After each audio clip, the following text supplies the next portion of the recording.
Assalamualaikum warahmatullahi wabarakatuh. Alhamdulillahi rabbil alamin. Wassalatu wassalam ala sayyidina Muhammadin wa ala alihi wa sahbihi ajma'in, amma ba'd.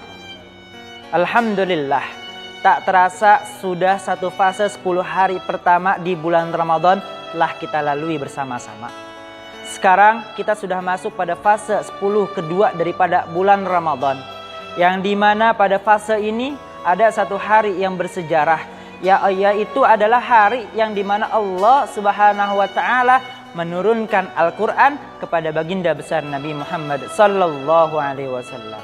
Allah Subhanahu wa Ta'ala berfirman dalam surah Al-Baqarah ayat 185. A'udzu billahi minasyaitonir rajim.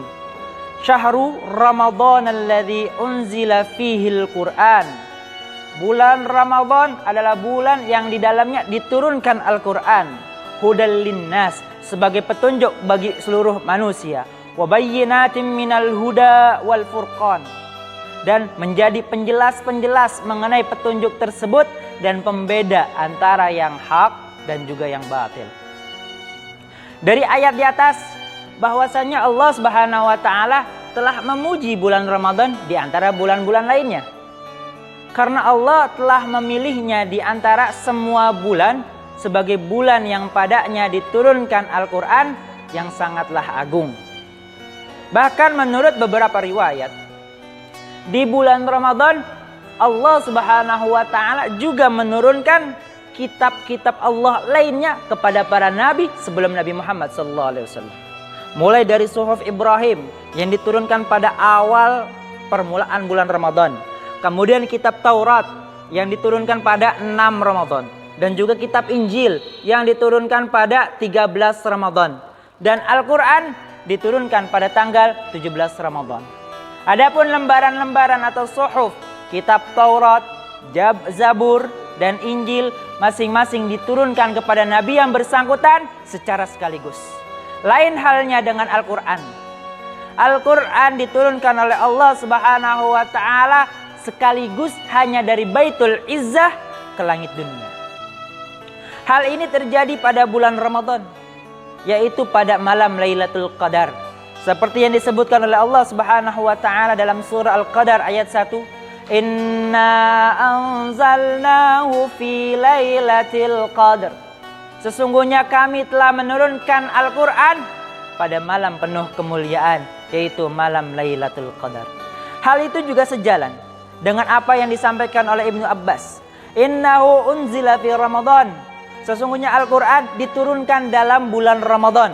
Fi Lailatul Qadri, yaitu dalam malam yang penuh dengan kemuliaan, yaitu malam Lailatul Qadar.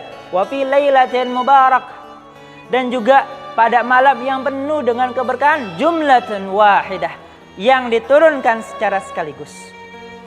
Tsumma unzila ala mawaqi'in nujum. Kemudian juga Al-Quran diturunkan sesuai dengan kejadian-kejadian, tartilan, secara berangsur-angsur, fi syuhuri wal ayyam, baik dalam hitungan bulan ataupun dalam hitungan hari yang berbeda-beda.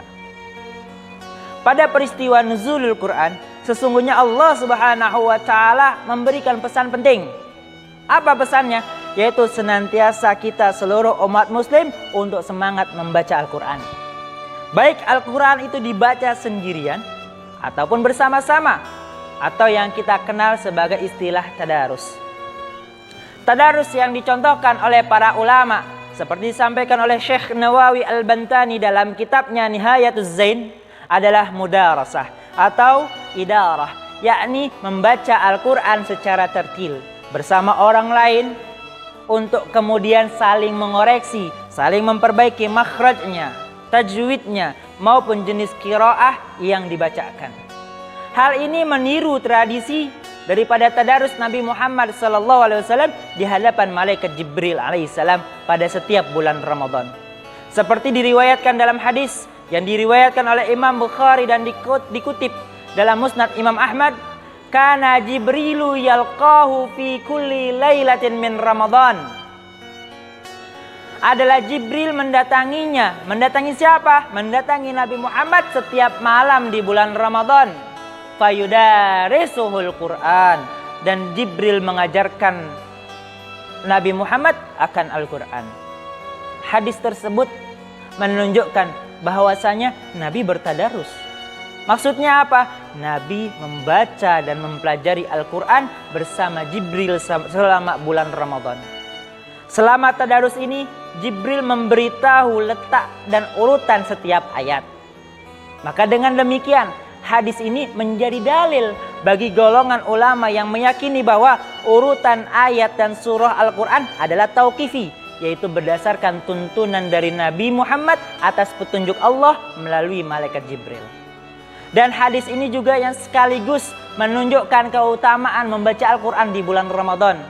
Sehingga tidak heran, tidak bisa kita pungkiri, para sahabat, generasi setelah mereka, para ulama salaf, bahkan sampai Imam Syafi'i menyibukkan dirinya dengan senantiasa membaca Al-Quran dan menghatamkan Al-Quran di bulan Ramadan. Bahkan menurut riwayat, Imam Syafi'i mampu menghatamkan sampai kurang lebih 60 kali khatam dalam satu bulan Ramadan. Ini luar biasa yang dicontohkan oleh ulama-ulama terdahulu untuk senantiasa kita pada orang-orang zaman ini untuk selalu bertadarus, untuk bisa berusaha menghatamkan Al-Quran minimal satu kali di bulan Ramadan. Maka kita akhiri pada kesempatan kali ini dengan senantiasa selalu berharap dan berdoa kepada Allah Subhanahu wa taala agar Allah Subhanahu wa taala senantiasa selalu menggerakkan diri kita untuk membaca dan mempelajari Al-Quran, menjadikan kita sebagai ahli Al-Quran. Dan Allah Subhanahu wa taala senantiasa memudahkan kita untuk bisa menghatamkan Al-Quran di bulan yang penuh kemuliaan, yaitu bulan Ramadan. Amin amin ya rabbal alamin. Wassalamualaikum warahmatullahi wabarakatuh.